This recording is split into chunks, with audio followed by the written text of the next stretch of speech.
Good evening. Welcome. Please join for the Pledge of Allegiance. I pledge allegiance to the flag of the United States of America and to the republic for which it stands, one nation, under God, indivisible, with liberty and justice for all. Please join for a moment of silence for our fallen servicemen and women.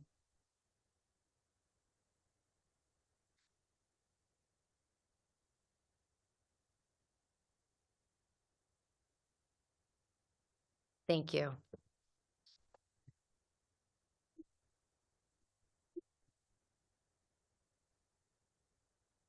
So we will begin this evening's meeting with board approval of two firefighters. I'll turn it over to Chief Taunton to introduce them. Thank you.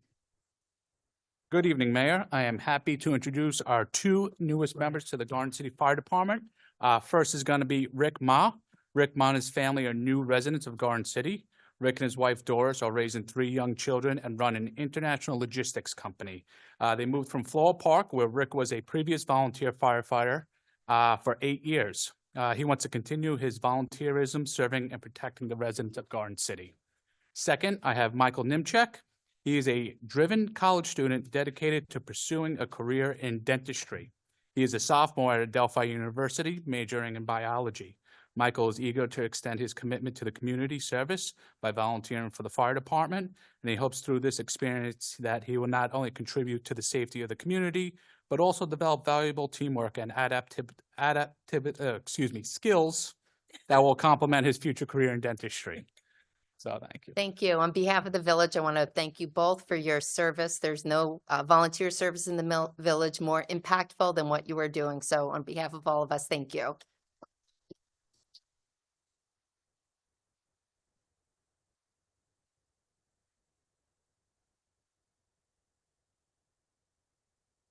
All right, so next on the agenda, we will go to quick resident comments. We started this recently. This is a feature for residents who are unable to stay the whole meeting, but would like to say something quickly and be heard here. So if you have no more than a minute, a comment you want to come up and make, you can do that now. I'll open the floor to quick resident comments for people who are unable to stay for the meeting.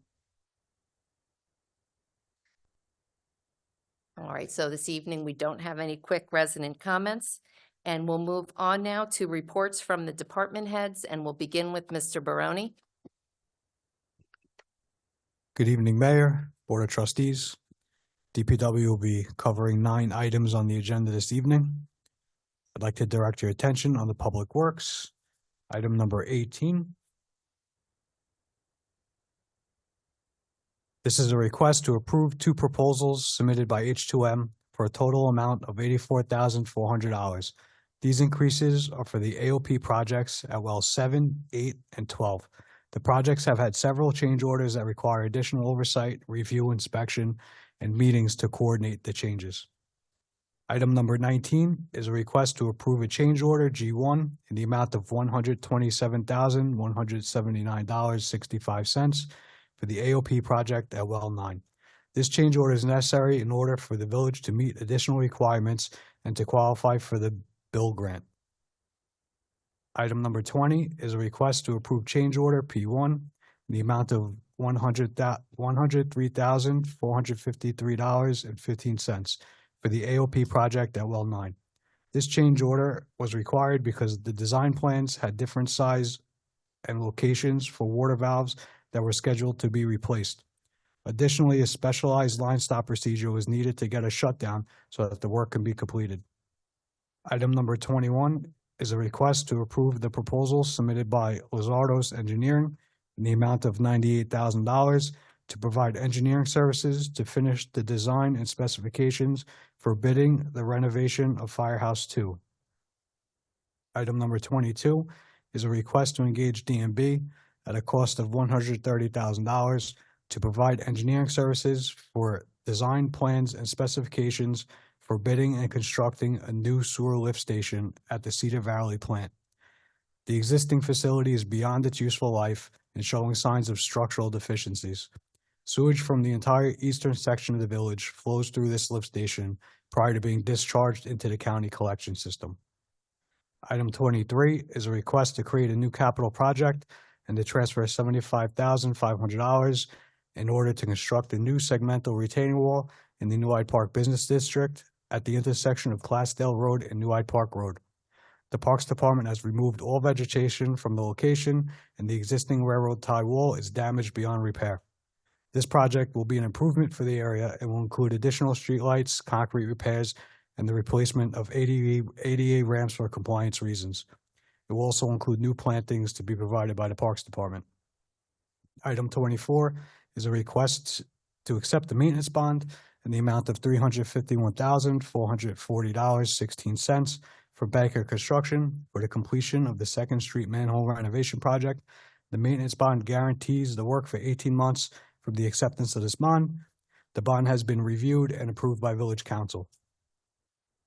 Under award of bids, item number 25 is a request to transfer $247,260 and to award the bid for the installation of a new sanitary sewer main from 12th Street to 11th Street to Thomas Novelli Contracting for a total cost of $988,760.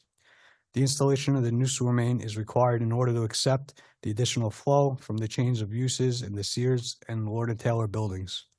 We received 7 bids that ranged from $1 million to $2.5 million. Item number 26 is a request to create a new capital project and to award the bid for the installation of a new water main on Clinton Road to Araz Industries for a total of $2,681,836. The new main will be installed from Commercial Avenue to Meadow Street. The replacement of this main is ahead of the county's reconstruction project and will save the village money on restoration expenses. We received 6 bids that range from $2.6 to $3.4 million. A few quick comments. I would like to thank our Village Highway crews and Parks Department crews that worked through the night during Monday snowstorm and Tuesday night for icy road conditions. We are prepared for tomorrow's snow event. Also, please be considerate of how and where you pile snow when shoveling or using a snow blower. Always shovel snow or aim a snow blower chute back onto your property. Please do not blow or shovel snow from driveways or sidewalks into the street. It creates a hazard for all vehicles. Please clear snow away from fire hydrants so that the fire department can access them quickly in case of emergency. If you are unable to shovel or are going to be away, please make arrangements to have the snow cleared from your sidewalk. Snow removal from your sidewalk is required within 24 hours after a snow event. This also applies to the business community. Shoveling snow is a strenuous activity made worse by extremely cold temperatures. If you're older or in ill health, you should not shovel. And remember to stay hydrated. That's all I have for this evening. If there are any questions, I'd be happy to answer. Well, first of all, thank you for the great work by DPW with regard to the storm earlier in the week. That was great. And you had it all organized well and things worked well. So thank you for that. Number 2, thank you for the great work that you're doing on all the crosswalks and all the traffic changes in the village. You know, you're such a key part of that, and you've made it all happen by your responsiveness and your efficiency. And so thank you for that. And number 3, can we turn to number 26 on the agenda? And can we talk about that for a moment? This is the water main replacement on Clinton Road from Commercial to Meadow. Is there some timing of this that will work with the leveling project if we get the IMA and we start to do the work on Clinton Road? Is there any connection between the two that we should be aware of the time frame for each of them? Yes, we're in communication with the county regarding the schedule timeline for their project. Time is of the essence for this project. We need to get in and install our main ahead of them coming in and reconstructing the road, which is scheduled for the summer of this year. And this was a budgeted amount in the capital budget. I don't believe this was budgeted for. This was budgeted for. Just turn to your left for the answer to any finance question. All right. All right. Thank you, Superintendent. You're welcome. Yeah, Mr. Mayor, I have a couple quick questions. Sure. Mr. Barone, I just turn your attention to number 25. That is, nearly $1 million is going to be offset by contribution from NYU Langone, correct? That is correct. We received $800,000 for them. The extra 50 will come once the temporary CO is issued for the old Lorna Terra building. Excellent, thank you. With regard to number 19, the change order, can you just tell us a little bit about the BIL EC grant and how that might offset any expenditure there? Unfortunately, I can't tell you much about the grant, but we are up for about $2 million worth of grant money to be reimbursed. So these are changes to the project that were necessary to allow us to be eligible to get that grant money. Excellent, thank you. And are there any other of your entries here that fall under the category that might be reimbursed by hoped for grant money? Not on this agenda, no. Thank you very much. Most welcome.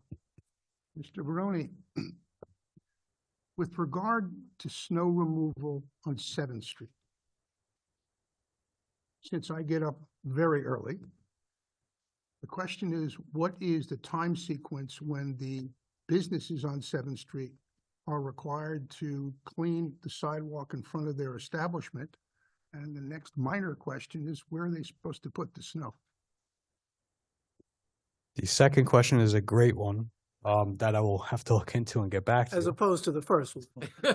The first question is just like everybody else in the village, they're required to remove the snow within 24 hours of the stopping of the snow event.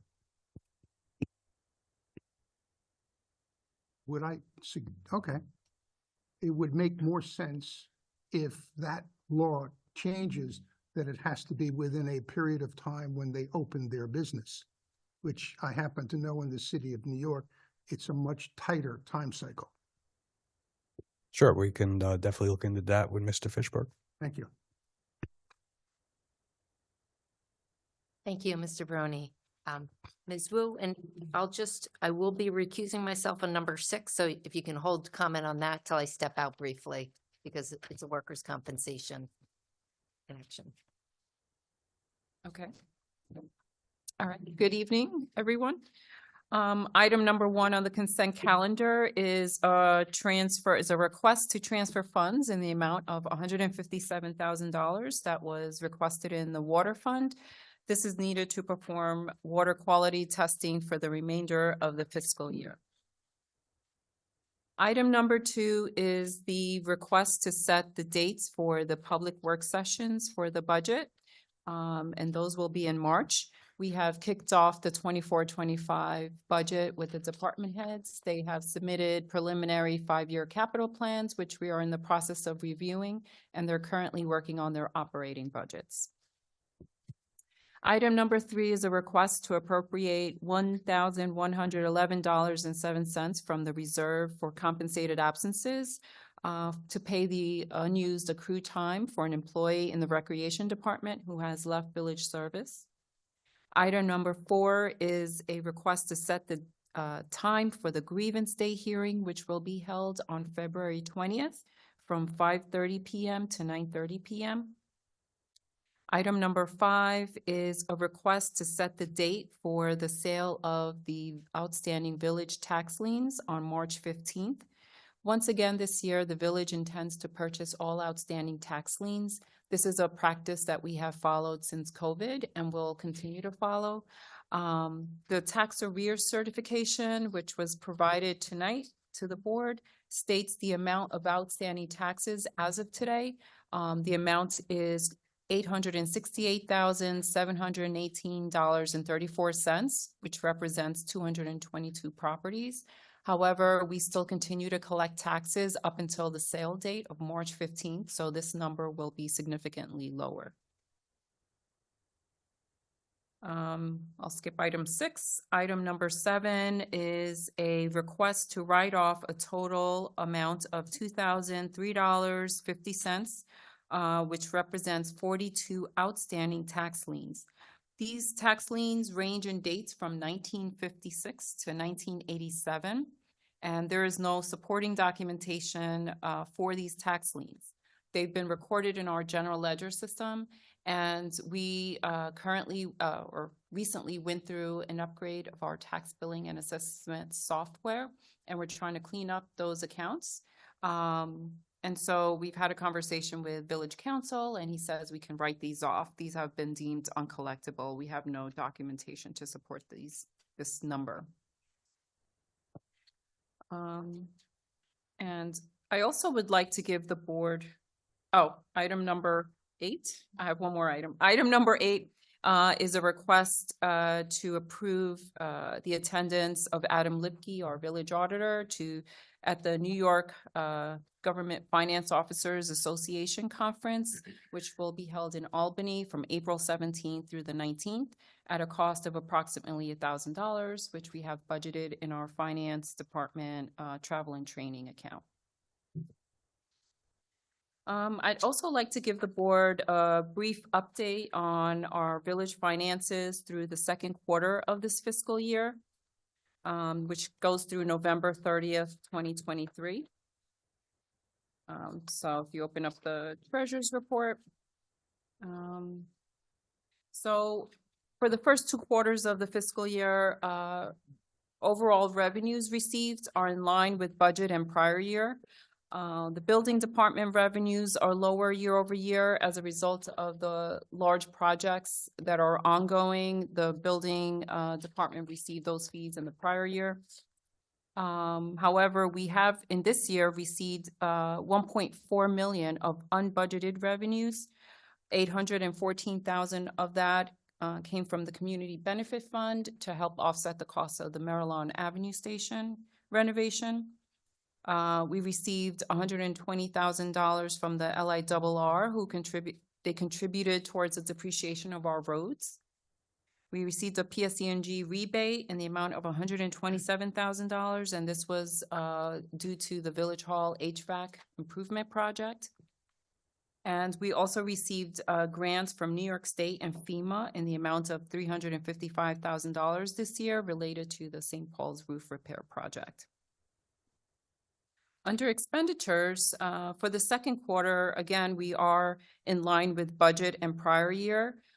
We haven't incurred any major unexpected or unbudgeted expenditures. We do budget for contingency in case we do see any unexpected expenditures throughout the year. But so far to date of the $1.2 million contingency budget, we've only spent about $200,000.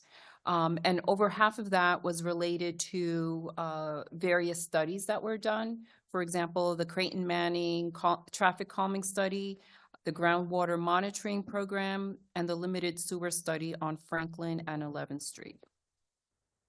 During the budget process, we also asked the department heads to forecast their expenditures and revenues for the remainder of this fiscal year. And that helps us determine what, if any, surplus will be achieved by the end of this year, and that will help us offset any budget increases we may have for next year. So we're in the process of doing that. And one last thing, I do want to update the board. Today, we received the Moody's credit ratings report, which I forwarded to the board. I had a ratings call with Moody's last week where we discussed various topics related to the village. We discussed debt, capital needs, the local economy, budgeting, finances, fund balance.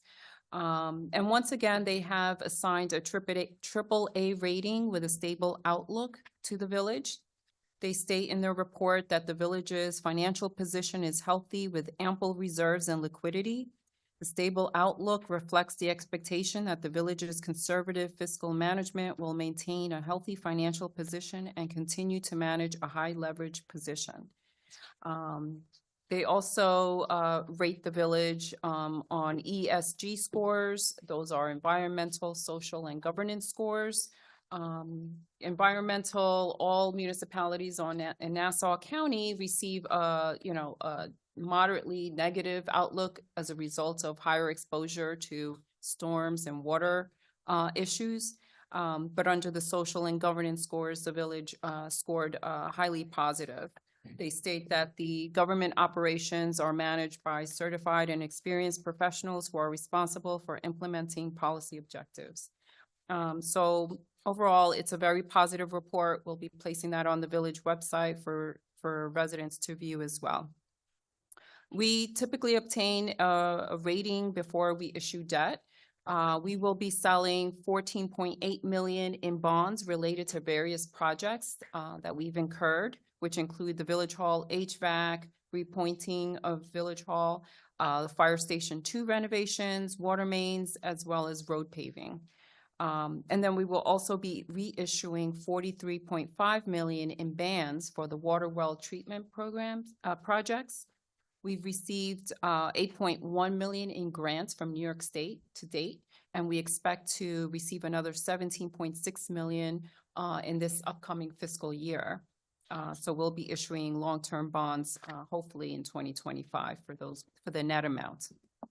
We'll be selling the bonds and bans on February 1st, and I'll provide the results to the board after that date.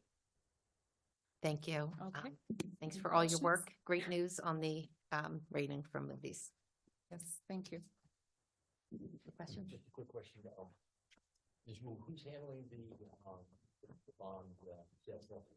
Is it Hawkins?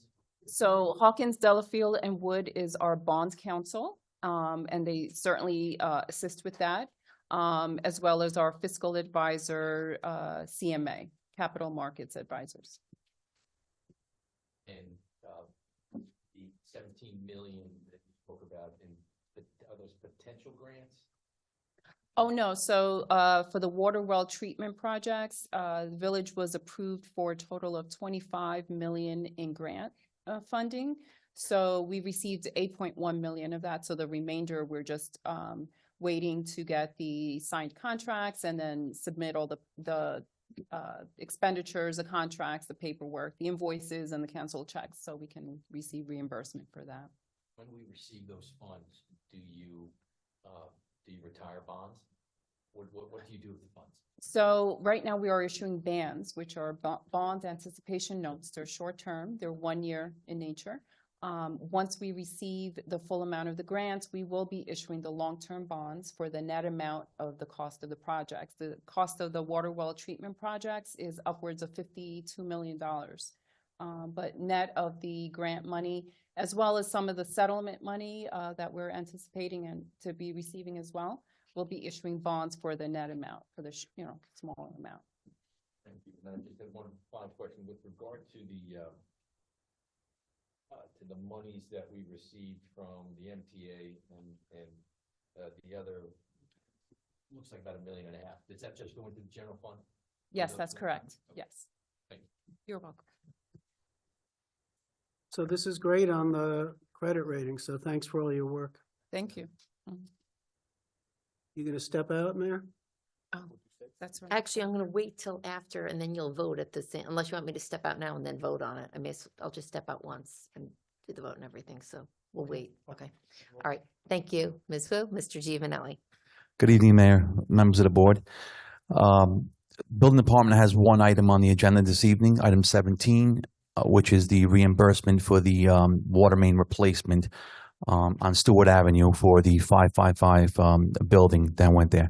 The village signed an agreement with the developer before issuance of a CO that the developer has to reimburse the village for the linear footage that was installed for this placement of this water main, which was approximately 330 linear feet.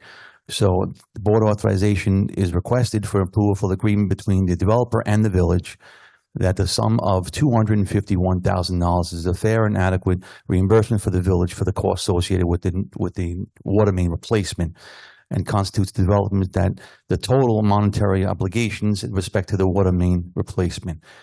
The developer shall require to make no additional payments with request to the water main. So we feel that the amount that was associated with this reimbursement for the $251,000 is an adequate amount for the replacement. So this is just the agreement. That's 555 Stewart Avenue, yes. Okay, and that's the only one item I have on the agenda. I just want to give performance for the building department for the month of December. The building department has performed 203 inspections. We've issued 151 permits. We've addressed 14 complaints, 3 NOVs, and 5 notices of violation. And we've taken in a collection of revenues of $251,000 for the month of December. And that's all I have on the agenda this evening, Mayor. I'd be happy to answer any questions. This says reimbursement. Was this work for 17? This is already done? This work was just completed. Yes. All right. Thank you. I just have one, Ms. Mayor, thank you. Mr. G, I'll leave it at that. Mr. Sir. G. Number 21, if you could just comment on just a teeny bit of an update on what's going on at the Edgemere Firehouse and how this expenditure, and it looks like a new architect is involved. Would you like the long or the short of it? Probably Trustee. short's good. So the short of it is, we actually agreed for an RFP. We answered an RFP, which was the BBS Architects. They were the lowest bidder on this RFP with response to design and development drawings to go out to bid. The cost for that was $36,000. They were the lowest bid. Lozardo Engineers was the second lowest bid. So after another additional walkthrough with the design and design team from BBS, and there was some design changes with the extent of squaring off the back of the building, they came back to the village with additional cost. With the additional cost, which I thought was absurd, they asked for $318,000. So I refused to agree to even bring that to the board's attention. It's just absurd of what they were asking for. So I asked them to explain exactly what they were doing, and nothing really changed but the additional square footage of squaring off the back of the building. So once I agreed not to go forward with that amount of money, they recused themselves as a design professional from going through this work.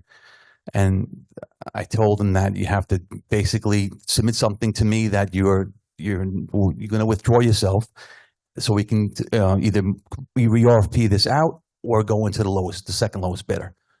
All right. So after discussion with Deputy Mayor Chester, we decided to go to the second lowest bidder, which was for the $98,000. I believe that's a fair amount for the new additional design and improvements of the building. And as it appears on the agenda tonight for your approval, so we can move forward. A lot of time's passed. I do apologize, but in design and professional, it takes some time to get things going. Thank you very much. You're welcome. Thank you, Mr. Giovanelli. Mr. And- Blake. Oh, I'm sorry. No? I just wanted to reiterate what I said prior to the meeting, Commissioner, that if you, together with council, can take a look at what sections we need to add to the building code to address the institution of a vacant building registry and to address the vacant buildings in the village that either have no windows, one formerly had a hole in the roof, and we just want to put in statutes that give us an inventory ongoing and that put certain responsibilities on the owners of the buildings, the residents, the homes that are being left vacant for an extended period.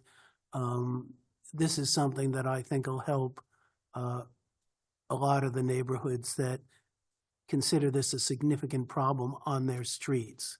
So if you can do that in the next few weeks with the council, that would be great. Absolutely. We do come across that from time to time, and we usually handle it in-house with the help of Mr. Blake and Mr. Baroni. We do try to handle these things in-house if we can, but we'll take a look at that with council.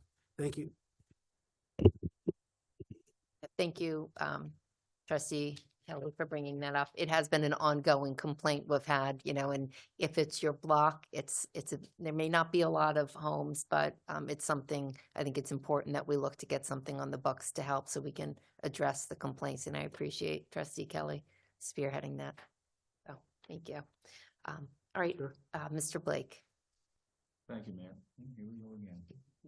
Thank you, Mayor. Good evening, everyone. Recreation has one item on the agenda tonight. It's number 16. It's a request for a change order on our tree removal and stump grinding contract. We're asking to approve change order number 1 for Looks Great Services out of Huntington Station for the removal of an additional 5 trees at a cost of $12,600. These are trees which have been identified as needing removal after the contract was issued, and it's expeditious for us to have it done while the contractor is on site. That's all we have on the agenda this evening. I'll be happy to answer any questions anyone may have. I did have a quick question, Ms. Mayor. Thank you. Mr. Blake, Treasurer Wu reports here that the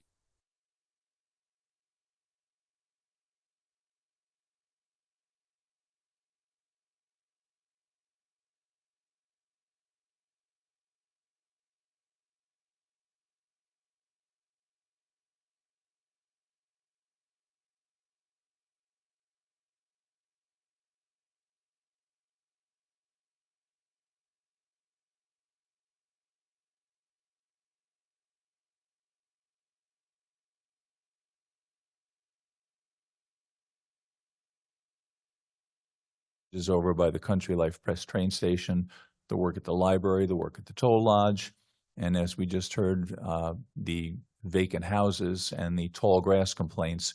I have never seen as many complaints about tall grass, overgrown shrubs and hedges as I did this past year. Our crews are dispatched to clean them up. If the homeowner does not do that, and they go out on overtime to do that. And we do bill back to the homeowner, but it shows as an expense on our overtime account. It is going to be a heavy overtime year. We also had a lot of storms, even just the replacement of the lights in the tennis building. That was done overnight, 84 lights. It took almost a week to do that because it's not like screwing in a bulb in your home. But we have reasons for the overtime, and we are doing our best to manage it. We do have 3 open positions that we are hoping to fill before the next fiscal year comes up, and we discussed that this morning with Mr. Lipke, the auditor, and having a full crew will help cut down some of the overtime. Thank you very much. No, the tree planting will resume Sorry, again my next. microphone was off. I just asked, is the fall tree planting completed? It is not. They are about halfway through. They will resume next week when the temperatures go back up. We've got some good stock this year from the planter, and our new arborist has been out working with the tree planter, checking on the specimens that are coming off the truck and making sure they're going in the right locations. So we're about halfway through, and we expect to finish in the next, figure he's doing 20 trees. Another 5 working days or so, I think we'll be done. Thank you. Now, Commissioner, the trees that are being removed, one jumped out at me, didn't hurt me, but I was coming up from the pool on Cambridge Avenue, and there's like a big red X on a tree, and all the branches have been taken off, and it just changed the entire look of the roadway. And so the loss of that tree is significant. I assume that we have plans in process to replace the ones that are being taken out? We do. Normally, the trees that are being taken out that are on village property or on, unused green space are automatically added to the next planting list. Trees that are removed in front of residents' homes, we wait for the resident to make a request because some residents, believe it or not, don't want trees in front of their homes. And in terms of an inventory of the trees in the village, is that something that's on someone's radar, the arborist or someone else? We're already on that. We That's- have, that's we ongoing? Yeah, we have an inventory that was started years ago in the village's GIS system. And we, if you remember, this board was nice enough to purchase a program called Tree Plotter last year. which we now have on 4 handheld laptops or tablets that are used by our arborists and the tree crew. We were able to take that data from the GIS system and migrate it over onto the tree plotter system. So we now have a fairly up-to-date inventory on these mobile devices. They're used in the field when the fellows take a tree down, it goes immediately into that software and it's recorded. So any tree that's added or taken down, it's real-time effective at that point. So yes, we are working on the inventory. Thank you very much. My pleasure. Paul, the ash trees, are all the impacted ones gone, or are there still? No, we have taken down, I think the last count I heard was 140 ash trees, but I will check that. There are still a lot more ash trees in the village. Our policy has been we're trying not to take them down until they have to come down. If they still have more than 50% greenery, we're trying to hold on to them as long as we can. We also did try an injection on 3 ash trees over on Hilton Avenue, and we're monitoring them very carefully. It's a process that may have some benefit to ash trees that are young, not fully mature. We might be able to save some of them. It's not an inexpensive process. I think it was about $600 for these injections on the 3 trees, but we wanted to try it to see if it will work. We checked with our onboarding arborist before he got there. He thought it made sense, so we went ahead and tried it. We'll see in the springtime what kind of results we get. I get a fair number of, comments on concern about the reduction in the number of trees around the village. I know you do as well, but, and we can talk more about it, but I think we should consider changing that policy. So many people are busy, they've got young families, they're not necessarily realizing that they have to contact the village to say they want the tree that was removed replaced. So I think we may want to go with and, let them know it's coming, assume that everyone will be getting a tree, because I do think the tree-lined streets are so important to the village. If they object, I understand that's more complicated, but I think to go with let's assume everyone's gonna have their tree replaced. They didn't complain about the other one, I'm presuming, like the one in front of my house just died and was taken down. So I think we should consider going with the assumption they'll all be replaced unless someone objects. Well, we actually reach out to the people that have trees removed now. We have an employee who goes around, and there's a form that they leave in the resident's mailbox to indicate that a tree has been removed, and if they would like another tree, to contact our office. So we are outreaching to them. And we do have people that just in the last 2 weeks have stopped us from putting trees in front of their homes. So we can discuss the best way to do that going down the road, but I certainly understand your concerns. Thank you. Any other questions? All right, thank you, Mr. Blake. Commissioner Jackson. Thank you, Mayor. I do not have anything on the agenda. I do have my December activity report. We had a very busy month. We had 1,971 calls, 81 case investigations, 26 arrests, 15 vehicle impounds, 157 medical service calls, 106 auto accidents, and we even found time to issue 1,822 parking tickets and 934 traffic tickets. That's all I have. It's a mouthful. Thank you for all the work that's being done around the village. Appreciate it. Those seem like very strong numbers, Commissioner. Yeah, December was very busy, and this month has started that way too. Also, I should mention that we had a couple of really good life-saving performances from our offices on cardiacs. Those were very impressive. So thank you very much to the officers who responded so well to those life-threatening incidents. Thank you. Commissioner, just a quick question. Is the activity that you experienced in December typical? December can be busy because of the time of year, but it seemed a little busier. 26 arrests is pretty high for December normally. But it's been a busy year. We topped over 20,000 by 800, and we haven't done that, I believe, since prior to COVID. So it's getting busier, getting more activity out there. And staff-wise, how do you feel staff-wise? We're doing very well. basically what we have 4 people out with injury, but we're up to 55. 3 of them are in 2 different academies. And those are the 3 that you were able to give us this year. They should be out hopefully sometime in June. They're finishing up their academy runs now, then they have to do field training and then the final testing. So that should be a big boost for us, especially when the summer comes for vacations. We'll have 3 more officers out there. Thank you. Based upon this increased activity, is there anything you'd like to highlight that makes you particularly concerned at this point? Oh, our officers are up to it. I think they're doing a good job with it. It's just, it's ebb and flow. Sometimes we get busier than others. But if we need extra personnel, we bring people in, to make sure we keep the residents and the visitors safe. But I think we're doing all right with it, and I'm really looking forward to get these 3 officers out there on the road. But I think we're handling it pretty well. I mean, we've had all the events happening in the area, and we're assigning officers to that. But we seem to be covering everything that needs to be covered. Thank you.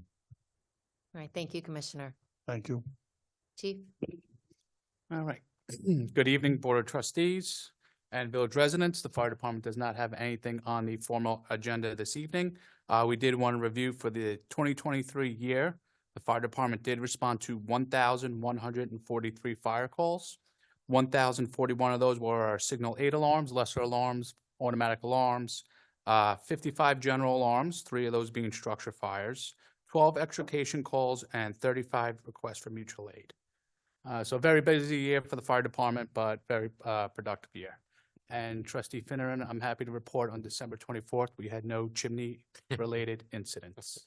Thank you, sir. Just a follow-up from Thank you, last Chief. meeting. I appreciate that. And that's good news. Yeah. Very good news. Just a couple of tips we always like to provide to everybody. The most common cause of dryer fires is the result of lint buildup in the dryers and the exhaust ducts. More than 1/3 of the fires are attributed to failure to clean and perform routine maintenance. No matter where your laundry room is located, always place a smoke detector on the ceiling above the dryer. Clean the entire duct system 2 or more times a year and make sure to clean out the lint filter after every load. In addition to that, with the cold weather we are experiencing, please ensure that your smoke and carbon monoxide detectors are working properly throughout your home, especially in your basement where your boiler is. Further follow up with Mr. Baroni's comment, with the upcoming snow, we ask that you adopt a hydrant. Please make sure to take care of the hydrant that may be located by your home. It helps us out in times of emergency. If anyone has any questions, happy to help. Thank you for all the work you're doing and for the great safety tips that I see you sharing online. That's a nice job. Thank you. All right, Mr. Fishberg. Thank you, Mayor. We have a few items on the agenda today. Roman numeral number 8 is a public hearing to amend the code of the village in relationship to establishing a temporary moratorium on the application and acceptance and approval of building permits for certain retail uses in the village. Recent events on the southeast corner of Franklin and 7th Street have prompted a review by the village of its code provisions to address certain uses which are mentioned in this local law, certain adult uses, body piercing and tattoo parlors, and vape shops and the like. The purpose of this moratorium is for the village to review where these uses might be best limited to in the village. And this is an action tonight on a moratorium. It's not an action to actually adopt a local law with regard to these uses. It's to have a moratorium so that the village can review and study these uses and where they might best fit in the zoning ordinance. The matter of the moratorium was submitted to the Nassau County Planning Commission, which responded and indicated that the village could go forward with this moratorium. They stated that it's subject to local determination. Secondly, on number 12 is the park designation. resolutions for 4 parks in the village.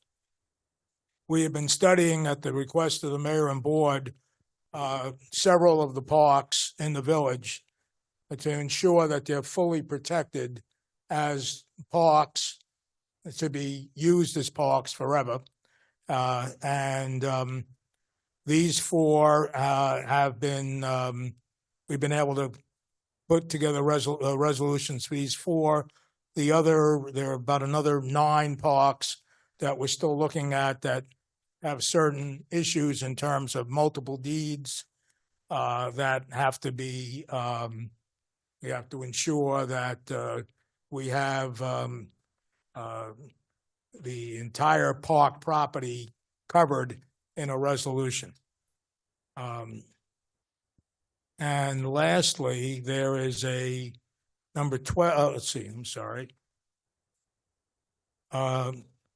Number 10A on the formal agenda is to set a date for a public hearing with regard to the acquisition of 2 parcels on Meadow Street, 2 small lots, 25 by 125-foot lots on Meadow Street, which are the extension of College Place.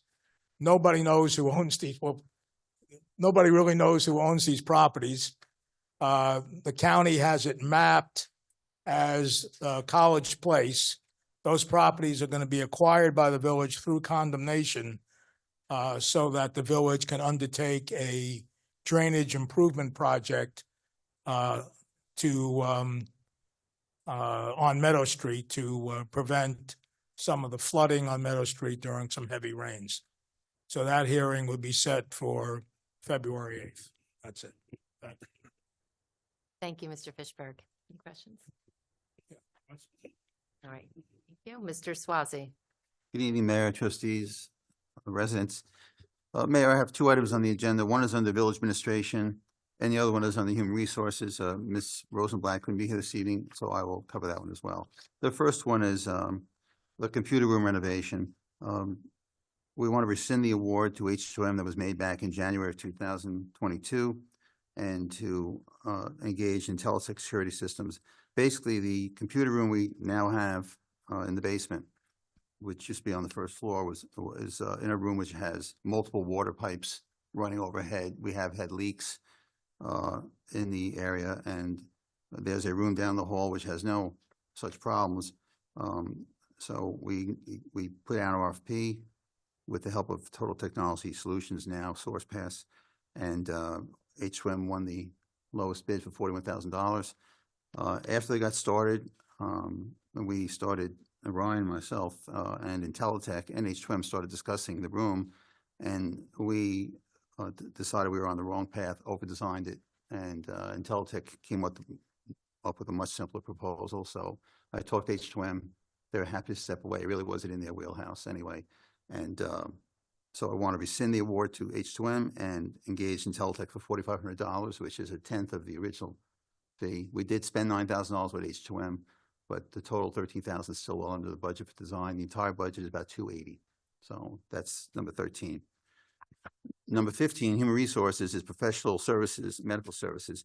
Board authorization is requested to ratify the engagement of Northwell Health OEMLI to provide medical services for village employees and volunteer firefighters on an as-needed basis according to the attached fee schedule. These services are for pre-employment, pre-placement examinations, and for NFPA 1582 evaluations for firefighters. NFPA stands for National Fire Protection Association. It's a U.S.-based international nonprofit organization devoted to eliminating death, injury, property, and economic loss due to fire, electrical, and related hazards. The 1582 standard is for fire chiefs used to ensure that their firefighters are performing at their best.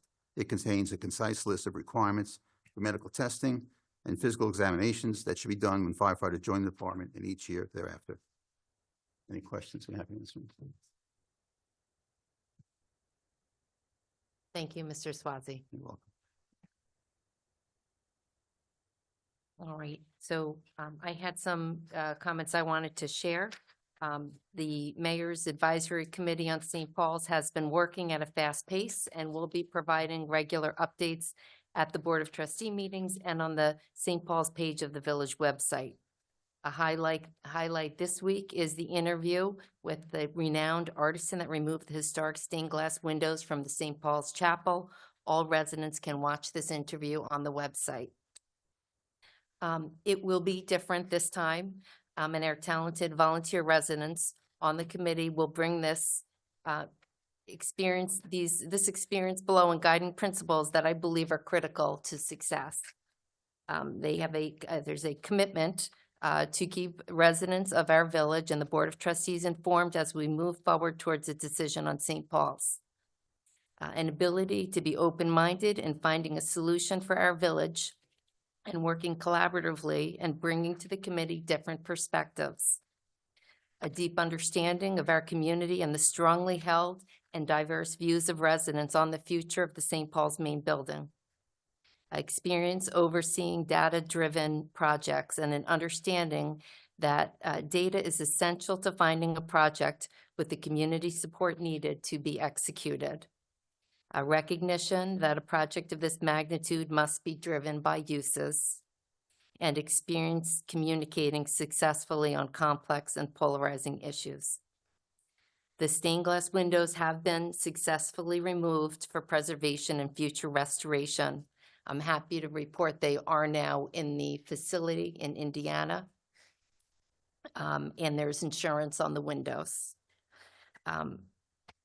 The request for proposals on assessing harmful substances for safe removal from St. Paul's has been published, and companies are responding. And our hardworking volunteer committee has begun the research on community centers with field visits and have been extensively researching and gathering information from companies with experience on developing master plans to assist us. The diverse skill set and collaborative approach of the advisory committee fills me with optimism that we can bring residents to a decision after 3 decades on the St. Paul's main building. And you'll be getting regular updates, and I ask everyone to continue to watch the St. Paul's page on the website to have the latest information. Mayor, is it possible that we were able to get the CVs or resumes of those people on the committee? So Trustee Torino, you sent me an email asking for CVs and resumes on the committee. And When there was no response. Yes, when I got that, I suspected that your intention was not, was to somehow try to attack that committee, sadly, and shortly afterwards, I saw a post from a resident of the prior committee referencing your request for the CVs and my failure to respond. So that really confirmed what I was concerned about. And it saddens me that you're looking for CVs to attack a group of volunteers or question their credentials to serve our village on such an important topic. They're a great group, and I will not be part of what you're trying to do here. You have now made a presumption, but there's no way of us, the residents, to determine the abilities and qualifications of those individuals. More importantly, there was a meeting that was held on January 2nd, of which at least I did not know of. I'm not sure anybody knew of. I don't know where it was held, when it was held. Will the meetings in the future be available to the public to attend? Right, so you also sent an email, including to all the committee members, I'd say rather boldly accusing us all of violating the open meetings law. And I thank Attorney Fishberg for responding quickly to that to assure everyone that no one is violating the open meetings law. As you're well aware, under the open meetings law, we can't have a quorum in a discussion of village business. So these are committee meetings. I will be attending them since it's a mayor's advisory committee. The first meeting, we had the 2 deputy mayors and Trustee Sullivan joined the meeting, and I have shared the notes from that meeting with the entire Board of Trustees. The second meeting was held this week, and Trustee Marciano and Trustee Finneran both joined, and I'll continue to not, have a quorum, obviously, at these meetings. But I will be sharing the notes from the meetings as I have in the past, and I will also, give people an opportunity to sit in. I think Ed appreciated that. It's a great group. They bring a lot of, they've got different skill sets, and they really are a My dedicated. question is, I'm sorry, I'm not done. Passionate group, and I'm excited to have them working with us. And that is how, so going forward, we are going to be meeting regularly, and that's how they'll be run. but that is without any resident attendance. Yeah, they're not public meetings at this point. There will be presentations. Two of the committee members are working, and I know Ed heard quite a bit about this. They've already visited community centers in the area. They are meeting with the staff there, gathering information, getting data from these community centers, and they plan, I considered having them report tonight actually, but wisely, I think they'd like to compile all that information and present it. So you'll be hearing from this group of volunteers that's doing a terrific job. Thank them all if they're watching. Do we want to cover the rest of the things on the agenda? Would you like to speak to the traffic study? Number 10 is to issue an RFP for truck route study. And we're simply issuing an RFP at this time, if it's approved by the board, to evaluate the feasibility of implementing truck restrictions within Garden City, mostly on the north-south routes, Clinton, Washington, Franklin, etc. But we are also looking at the routes beyond the village boundaries to take a measure as to whether they could take some of the load from the village roads if the village roads were closed to truck traffic. So the RFP has been circulated, the draft of Superintendent Baroni, and it's attached to the agenda. And the Traffic Commission is simply wanting to inform the rest of the board that this is an RFP that the Traffic Commission unanimously wants to move forward on. And we're just asking the board to approve moving forward with it, because we'd like the board to be in step with each move that the Traffic Commission is taking, because sooner or later, there will be a price tag on some of these things, and we want the board to be well aware of how we got to that point. That's the only traffic one on the agenda. I think 11 and 14 haven't been addressed yet. Did you want me to mention those? Well, I'll just mention, as part of the work of the advisory committee, they're helping in getting information out to residents. We have been doing full-page ads in the Garden City News, which is a modest cost. And we have ratification for the cost of those ads in here. We will be speaking with Irene going forward on the budget for next year, because we do expect there to be other expenses, obviously, in moving forward on St. Paul's. And then 14, I don't think has been addressed. That's just, I don't know if you want to mention that, Mr. Swazi. We do that each year, right? Yeah, this is agreement with the, my apologies, I should have covered this. The Nassau County Board of Elections agreeing with them to regards to the village election in March. This is for the use of their voting machines. Village Council approved the agreement as a form. The approximate cost is $2,050.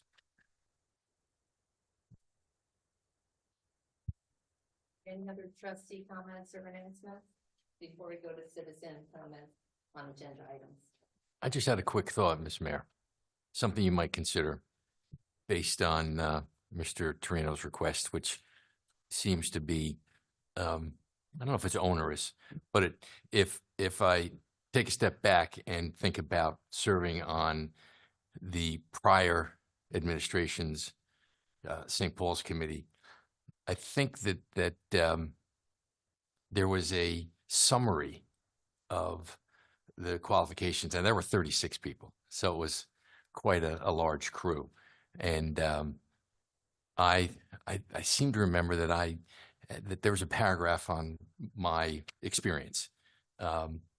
I don't think it's necessary. I think you have it is a mayor's committee, an advisory committee, but it might be something, the people who I know that are on the committee are very, outstanding GC citizens. So I'm not exactly sure what the legalities are and the like, but might make sense to think about it in that light, as opposed to, I don't think it's necessary to see CVs, but it might be necessary, it might be helpful, I think a better word, to see just where these folks have been, because I know they've been in impressive places. I would agree, and I share that interest. I just hesitate because of some of the history of what's gone before, sadly, on this issue. But I have been thinking the same thing. I'd like everyone to meet them. Maybe we'll do videos, get to know them, because they are really a fantastic group, and it's going to be, you saw a little bit about their passion for this and how they're working collaboratively together, and I'd like everyone to see that, because I think it bodes really well for the future on us addressing a very difficult issue here. So Thank you. point taken. Any other comments?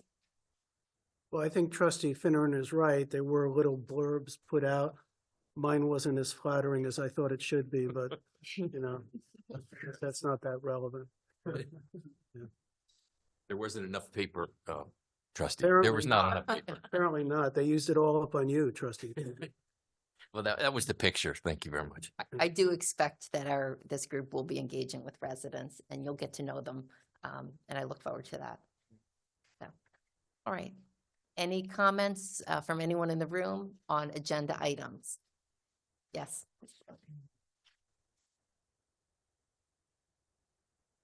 Just so the record's clear, though, I know you make sure you give your name and address when you begin speaking for the record.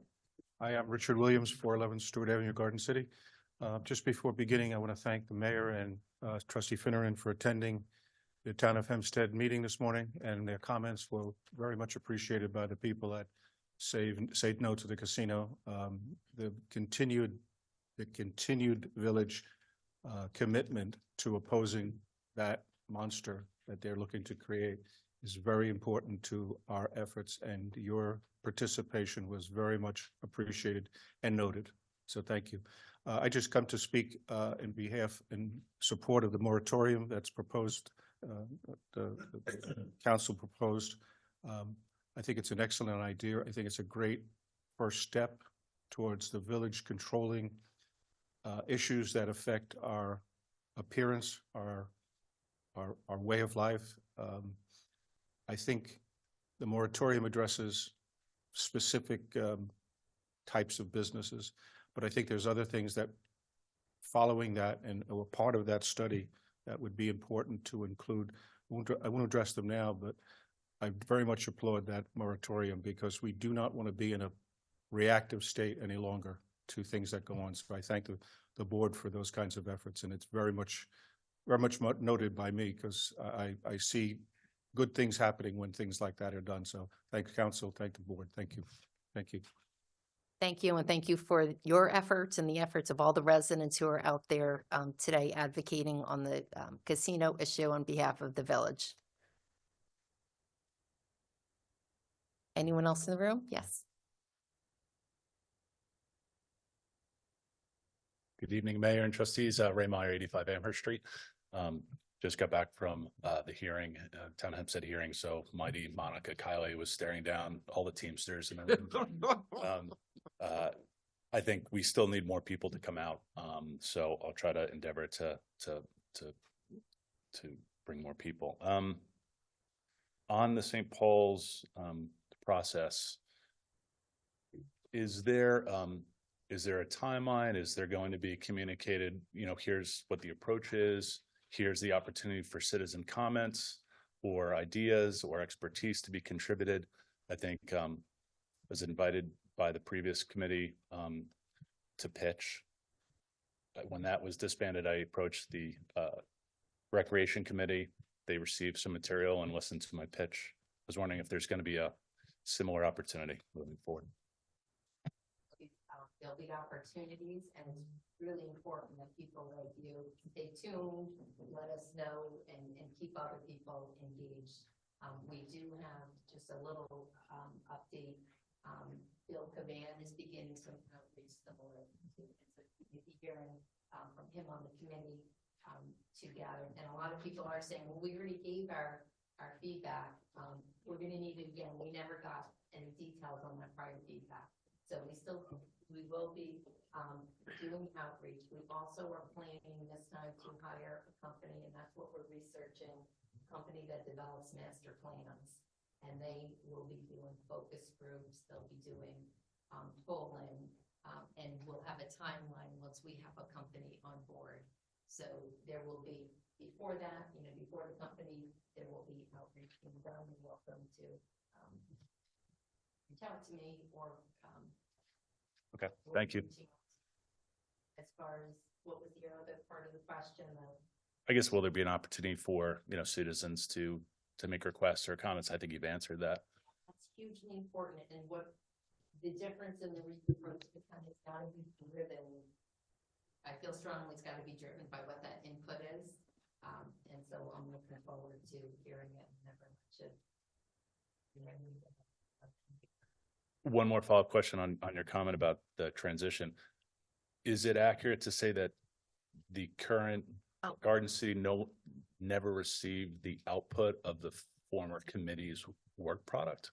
Unfortunately, that's correct. I'd had my microphone off there a minute, so I didn't, some of my comments, if anyone's online listening, I was just assuring Mr. Meyer that there will be outreach from the committee, and also we are looking into companies to hire a company to do, to help us with this whole process of getting to a master plan.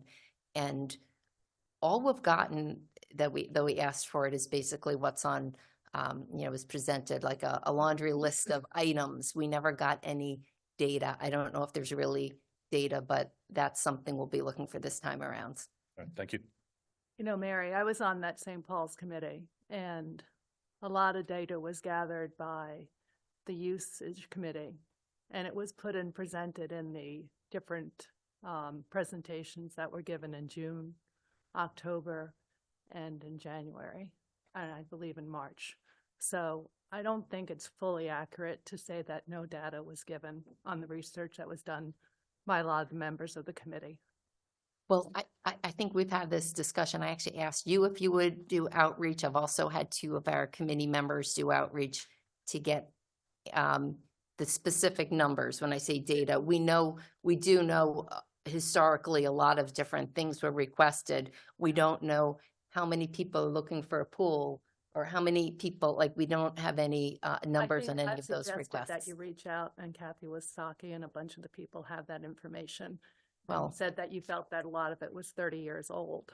So I don't want to get into we're going to agree to disagree on this one, but the committee did give a lot of very accurate information. They presented it at the 3 or 4 presentations.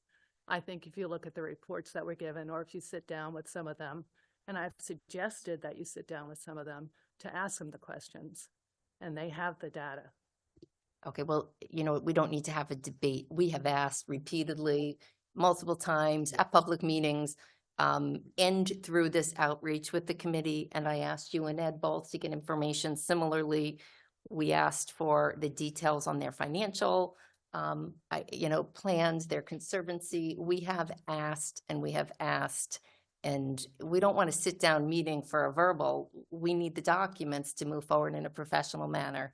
They haven't been provided. Water under the bridge, we're going to move forward. Of course, if you want to get some numbers, and I think you did tell me that you had stuff on, our group has gone to Rockville Center, and they are getting the data directly, so we don't need that. But I think Billy Cavan sat down with Frank McDonough and Peter Cole to get the specifics on the Conservancy, and I think they've all sat down and run through the numbers recently. well, yes, they did ask yet again, so we'll move forward. We don't have it, but we're going to move forward, and I'm very optimistic with our group. Any other comments in the room from citizens on agenda items? Anyone on Zoom with a comment on an agenda item?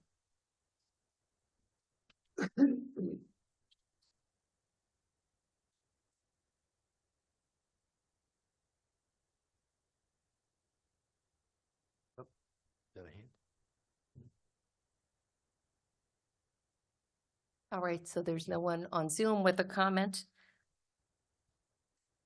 Um,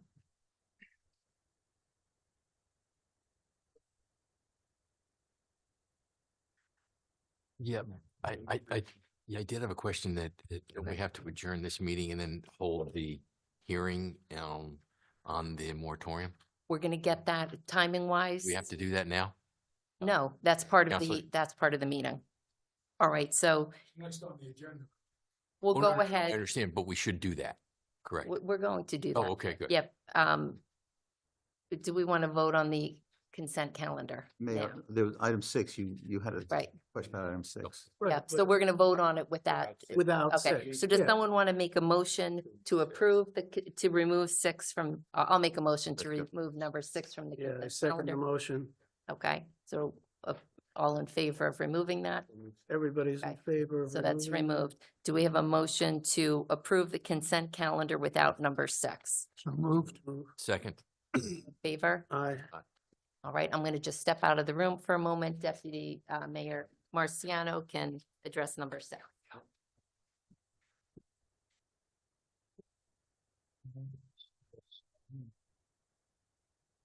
Irene, you want to, door's closed, go ahead. Sure. So item number 6 on the agenda is a request to engage Sound Actuarial Consulting to perform our required annual actuarial analysis. They do an analysis on the village's workers' compensation and general liability insurance. And this study is required for our fiscal year-end reporting and assist us with our 24-25 budgeting as well. They also do an analysis on the village's other post-employment benefits, or OPEB, which is required by GASB 75. GASB is the Governmental Accounting Standards Board. The results of this analysis is used on our year-end financial statements as well. This firm has not raised their fees in the last few years, so that's a good note to Okay. see. Okay, so you'd recommend we continue to work with them? Absolutely, they do a great job. Okay. Does anyone have any questions on them? Okay, I make a motion that we approve number 6. second, Second. all in favor? Aye. aye. Well, thank you. Someone's got to get the mayor. Grab her. We're back. Minutes, White. What's going up? Yeah. Snuck in the other door. Side B? She was worried about what trustee Marciano was about to do. Came running Take back over in. the joint. That's it. All right, so we'll move now to the public hearing. Is there a motion to open the public hearing? So move, Move. All in favor? second, Right, the public hearing is open as expressed by Village Council. We were all, we were taken by surprise, as you all know, and I see Mr. Wilton in the back. Thank you for your assistance by a vape shop potentially opening up right in the middle of the village.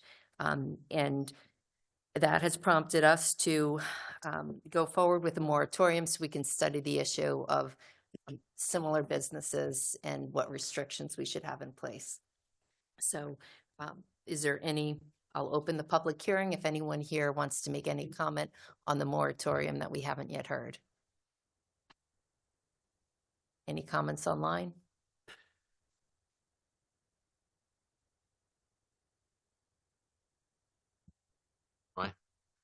Anybody? All right, do we make a motion now to close the public hearing? I move to close the public hearing. Second. All in favor? Aye. All right, the public hearing is closed. Do we have a motion to pass the local law for the moratorium? I move to pass the local law. second, All in favor? Aye. aye. All right, so the local law to amend the village code of Village of Garden City in relation to establishing a temporary moratorium has passed. All right, next, we have a motion to approve the minutes from the December 14th, 2023 regular board meeting. So moved. Any second? Second. All in favor? Aye. That passed unanimously.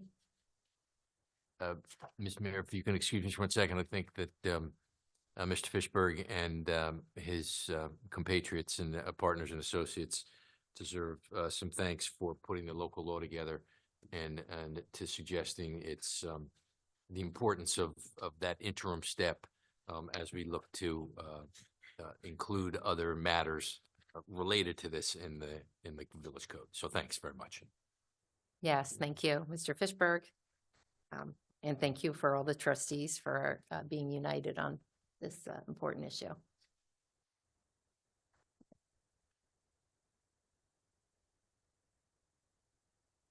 All right, do we have any citizen comments on non-agenda items? Anyone in the room?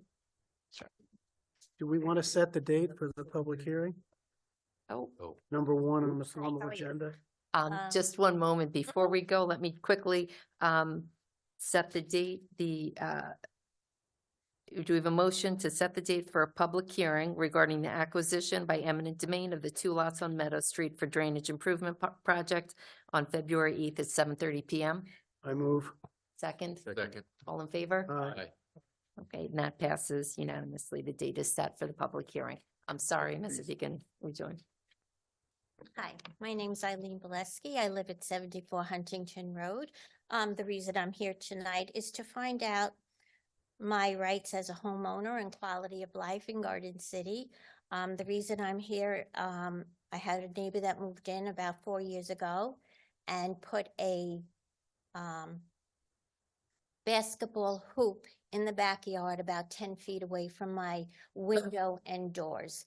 And they play basketball and they'll have 8 kids or whatever, and they're screaming and yelling. I cannot enjoy my den. I cannot watch TV because there's all this outside noise. They're playing soccer. You hear thuds in the, in the house. You can hear all this. They have the rebound ball. They hit the rebound ball. It sounds like something is exploding. And I have lacrosse balls that come into my yard every time they're outside. During the summer, I was in the yard. A soccer ball comes in the yard. It missed me by a few feet. I brought it to the father and said, this is kind of unacceptable. I'm in my own yard of which I can't enjoy because of the ball. He said, well, did it hit you? And I said, no. He said, well, then nothing happened.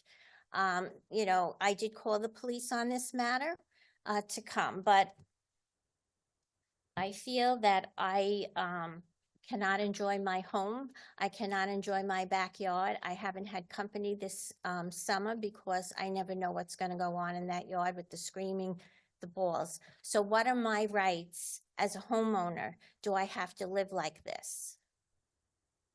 I mean, as far as I checked the code of noise, and there's nothing really on it. There's nothing to say that they're breaking any laws or anything like that. But I mean, I think I do have rights to be able to sit in my yard. I do have rights that I should be able to watch my TV and enjoy a program. And I don't know when you have ever looked at this noise ordinance because, I've been living here over 30 years. It's changed a lot with everybody having basketball hoops and whatever, but they've turned the backyard into a athletic complex versus a backyard. We did just recently have an EAB meeting on noise issues in which we covered a bunch of different areas. We ran out of time, but one of the things that we did not post, we were planning to share, is all of the codes had been pulled and summarized on noise in the village. So that is something we will get up, and if you want to send an email, I can share that with you, but it seems that we may not, and I'll ask Mr. Giovanelli or Commissioner Jackson if there's any response you have on this issue. I'm sorry you're having this, and I understand your concerns. I'm sorry you're having these concerns as well. This is brought first to my attention this evening. I would look into that particular property. Basketball hoop and patios are located in the rear quadrant of the property. So I'll look into it if that's an adequate location and permitted location. That's all I can do. And we'll just monitor it You know, I mean, because all our extensions are on the back of the house. I mean, so, you know, all the neighbors, if you want to sit in the yard, you're gonna hear all this basketball, there's chanting, there's screaming, you know, they're kids. They can go to parks, they'll have 8 kids come over driving bikes. So why not go to the park and play basketball? We have parks in whatever, you know what, it's like noise to me that's over and above. I'm not against children playing in the yard, that's not it, but this is an athletic complex that's in the backyard, which I never bought a house next door to a basketball complex, or, you know, and then these balls that are coming in my yard, what if I get hit with them? These are the hard lacrosse balls. I mean, this is just, you know, a softball, whatever. I should be able to sit in my yard and not have the fear of a lacrosse ball coming over. So I'd like to know, like, what are my rights? Commissioner, have you have any complaints on that? I have to look it up. But what I'll do after the meeting, I'll talk to you. Maybe I can have my community policing officer meet with the family. When you deal with a noise ordinance, the way it's constructed this time is difficult at times, but we take every call on a call-by-call basis, so we will look at it when you call us. Maybe I'll meet with you after, get the address, and then I'll have my community policing officer. I mean, I've only And called maybe the he might not even know the children, so maybe No, he can I work mean, something out. I've only called the police once. I mean, I can call them constantly. I don't want to bother the police department. They've got bigger and better things to do. But basically, and they didn't, what laws are they breaking? There's nothing on the books to say, you can do this in your backyard. You But know what it's- I've seen actually, oftentimes when the kids are playing lacrosse and it's close, because the properties, all our properties are relatively close, Mhm. right? We're urban, suburban. Mhm. But there's nets, They there are have the large nets. nets They that have the they should be nets. able to put between your property and their property. Have so- the nets. And the lacrosse balls still come through? Yes. Mm-hmm. I sympathize with you because I have the same. The neighbor in my backyard has 3 sons that are very active, and irrespective of the day or time, they play basketball. Mm-hmm. And yes, I looked the code, and there is nothing. More importantly, my house backs up on the firehouse, and I can tell you every time 145 hits Hilton. And quite candidly, the code does not have a provision unless the decibels of the activity are such that it is violative. And no, we don't have a code section for that. We don't have that standard anymore, yeah. Well, the thing, you know, when they hit that hard, I don't know if it's a hard lacrosse board. Sometimes my windows will vibrate from the vibration. I mean, I just feel I'm entitled to a quality of life, peaceful home in my own house. I mean, I don't know, I just feel I'm Have you entitled. talked to the neighbor and I asked him have. if he would stop after a certain time? I have, and they feel, you know, even, you know, they'll go sometimes till 9:30 at night, but for me, you know, that's kind of late for me. I like to go to bed, or I want to come home 7 o'clock or whatever, and I want to watch Jeopardy, and you hear boom, boom, from, you know, they're hitting soccer balls. These kids are getting bigger, they're getting stronger, and it's just horrible. I mean, I've lived there, like I said, 30 years. It's been wonderful till these people moved in. All right, so obviously we're going to take a look at it from the building angle, from the law enforcement angle, and we'll take a look at the current ordinance and consider whether there's any amendments that should be made. So we'll do that. Okay, thank you very much. Thank you very much. Anyone else in the room with a comment on a non-agenda item? Mr. Wilton? Good evening, Mayor, Trustees. John Wilton, the Garden City Chamber of Commerce. Happy New Year, healthy and productive. Chamber would like to recognize the decades of service that Brian Pinaldi gave to the village. May he rest in peace. Not too much to go over, but a decent amount. We had 5 ribbon cuttings in December. We have 3 now, 4 more scheduled, meaning that there's new businesses coming in or businesses that have revamped. On the physicality, Guffa, which is the old Walk Street, and Noema, both are planning to hopefully open in March. Murphy's Law probably means April. Caligero's is closed and started its metamorphosis to becoming the tap room. 953 Franklin Avenue has been vacant for 2.5 years. That's the white building on the south side of the railroad tracks, right next to Prost. There was family litigation. It was in surrogate court. It's out of surrogate court. It appears that one entity in the family is now representing the property. And as I understand it, that the property may be going up for sale. It's innocuous and most people don't realize, but it has been empty. If you look at the parking lot, I've spoken to the owner and told him he had to clean it up numerous times. Bintano Bagels opened up just a few days ago. That's where Go Greek was on 7th Street. They're doing well. He's a very creative operator. He has 3 under his name and he has 7 under his company's name. 647 Sorry, John. Franklin Avenue. Excuse me, John. Yes, sir. Is that Doe's Bagels? Yes. The Doe's, okay, I'm Yes. sorry. I didn't- Mike Pantano was the fellow, a very nice guy, lives in the village for 17 years.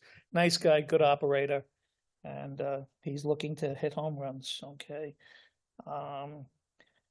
678, by the way, on the vape shop, I just want you to know that the chamber completely endorses any resolution to restrict use in the future.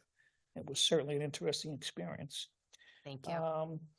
We've had some new businesses that opened up. Drip Bar opened up, and it's in the rear of 1125 Franklin Avenue. Went to visit. It's very interesting. It's very vogue. They have a registered nurse on duty, and they have drips from flu to prevention to nicotine withdrawal to. It's really very fascinating. It's a local young lady that lives in the village. She seems to be doing very well.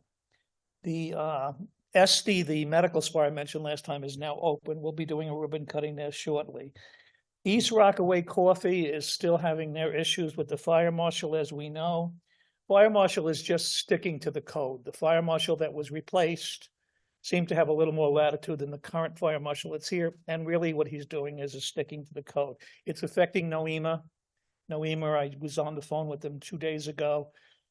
They still have issues. The fire marshal said the entire building now has to be sprinkled.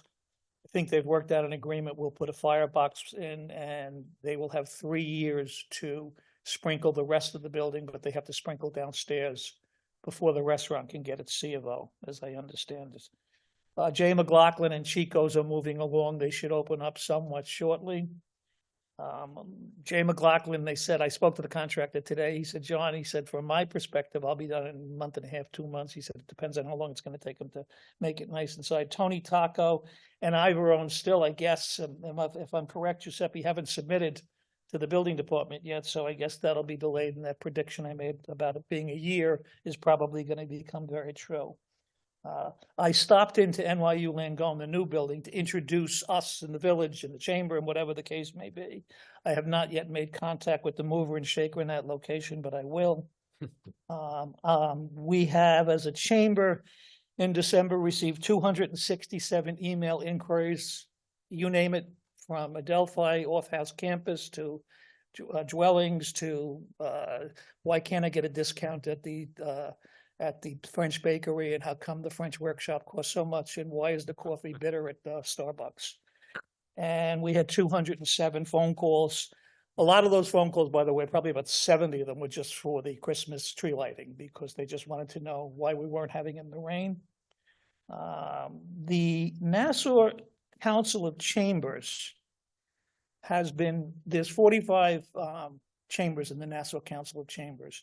The Nassau Council of Chambers has endorsed the casino as a whole.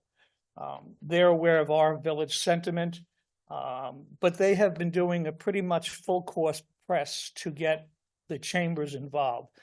I've spoken to some of my other chambers, as I said, those on the North Shore, et cetera, those on the very far South Shore, they're ambivalent. They really don't care. So it appears that the Sands has reached out to me by email about 7 times to get involved in their different events. I was going to what Governor Patterson was chairing, and it was business development. I stopped going to them because nothing was being accomplished and it was of no value to attend them. But they are, as I said, I wasn't at the hearings today, but they seem to be very involved in moving it forward. So to answer the question about the snow on 7th Street when it snows, okay. So over the years, it's become an issue. When they take the snow and they throw it into the street, okay, it prevents drainage, and then we have it freeze, and then it becomes an ice skating. So what the typical business does is they throw it and they make a berm down the parallel to the curb. They make a berm, and the berm gets relatively high, and then each one of them tries to make a throughway to their place of business. It's very easy and evident to see who's on duty when it snows. If it's an employee, there'll be one shovel length and width. Okay, if it's the owner, it'll be the whole sidewalk. Okay, so it's when they don't do it within 24 hours, unfortunately, somebody needs to go speak to them. I've done it for many, many, many years. It would not be a bad idea if we had somebody from the village go in there and kind of say, hey, guys, we've got to clean the whole sidewalk. Because what happens is, as we know, it thaws, it freezes, it thaws, and it gets worse and worse. I am trying to work on a flag placement program. And the reason being is that there are really technically on the calendar of flag protocol, 39 days that the flag should be displayed for all different holidays and different things. So as the mayor knows, and perhaps even Kelly knows, I've gotten phone calls when the flags haven't been up and had to do some quick monitoring and get them up. So I'm trying to work, and we'll work with the Boy Scouts and the Cub Scouts, and thankfully the fire department helped us out in a pinch. So we're trying to work on a program to get that resolved. Let's see if I have anything else I didn't cover. No, I think that's basically it. And I have a director's meeting, which will discuss the toll house, as I discussed with you, Mayor, and where we're going to go and hopefully make a resolution on that. And that concludes my input. Thank you very much. Mr. Wilk, I just had one Sorry. question on Mr. G, this, if you might be able to comment, on the east side of Franklin, I think it's between 10th and 11th. There's been construction at this location for a number of months, if not 975 Franklin. probably, and they've got the steel. Giuseppe, you know better than me. Yeah, but it's been forever. It has been. I'm not sure. front? It could be, but side? they've got steel framing in front, and it's been, months and months, if not a couple of years. It's been ongoing. Is there a tenant there? There's no tenant there. It's actually the owner of the building is doing the renovation himself, and there's some cost factors and some financial issues. He's reinstated the permit, so it's an ongoing project. But we've been monitoring the project.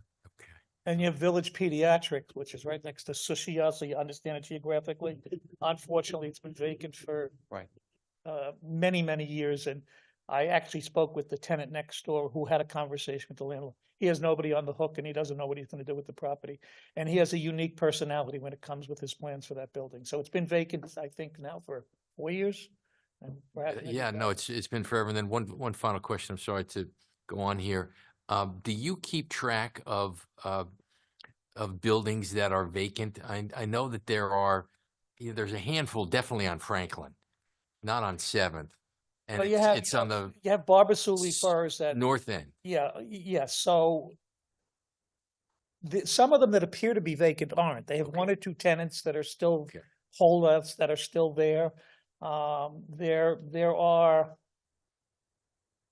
East Rockaway Coffee's vacant. The white building next to Prost is vacant. If you go down, if you're heading north on the Yeah, there's a couple on that north. I'll Anyway, I'll if you take have a look. list, send it to us. Okay. Thank you. Thank you very much. Thanks. You, Mr. Well. And thank you, Trustee Kelly. We're moving along. All right, any other comments? Yes, Ms. Malvin. Hi, good evening, Mayor and trustees. I didn't have anything formally on the agenda tonight, but I was asked by both our liaison, trustee Torino and trustee Colahan, to just speak briefly tonight. More just a comment on some of the village building projects that are ongoing or in our plans in the immediate future. Last Friday, we had a very brief power failure for about 20 minutes shortly after we opened the library. We just admitted some moms and kids for Spanish language story time. So we were trying to figure out if it was going to be a blip or if it was going to be a thing. And so while we were troubleshooting that, fortunately, the power came on. I had just consulted with the village and PSEG.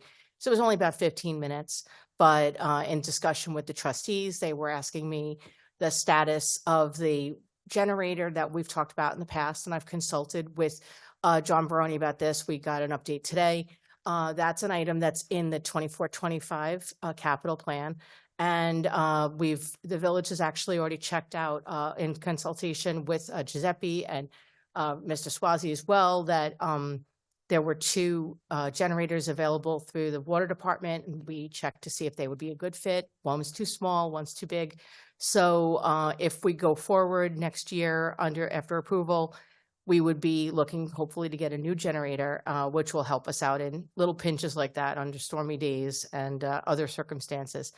Apropos to that, I also wanted to thank you and the other two trustees, yourself and Trustee Chester and Trustee Torino, Mr. Swazi, three library trustees who came to the library on December 29th so that we could take a walk through some of the spaces that I plan to discuss in the capital projects in a couple of weeks. They've already been allocated funds, and we're hoping to move forward with plans to update our meeting rooms. We hosted the Traffic Commission there last week, and our computer lab could be allocated better to a different location in the library and use the space for possibly small conference rooms and study spaces. So we were really pleased to have your presence there so that we could evaluate those projects in the applicable space so that you can visually see the library's future needs and plans. So thank you all for your time, and I appreciate the support of all the village departments on so many projects. A lot of things have been touched on tonight, the safety of the walkways and the parking lot, thanks to the street department and rec. The police department's been very helpful recently. So I really want to thank all of you for your help and on all these items. So that's all I have. You. Thanks for coming in and speaking and for that tour. It was great. You know, when we know things are coming down the pipe, it's good to, you know, have a look around and have a better understanding of what the ask is and why we need it. So Great. appreciated that. And thanks for everything you do. It's a special place, the library, and a big part of our village. So Thanks very much. We're looking forward to making it better every day. Thank you. yes. No, that's okay. Thank you. Kathleen Oro for Maryland Avenue. I noticed in a lot of the presentations, the word arborist had been mentioned. I know I missed a few Board of Trustees meetings in fall, winter time. Do we have an official arborist? And if so, when was that person signed on?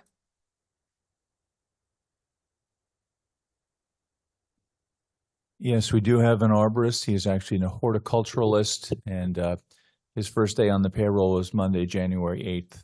So he's been on the job about 2 weeks now. Fantastic. Thank you.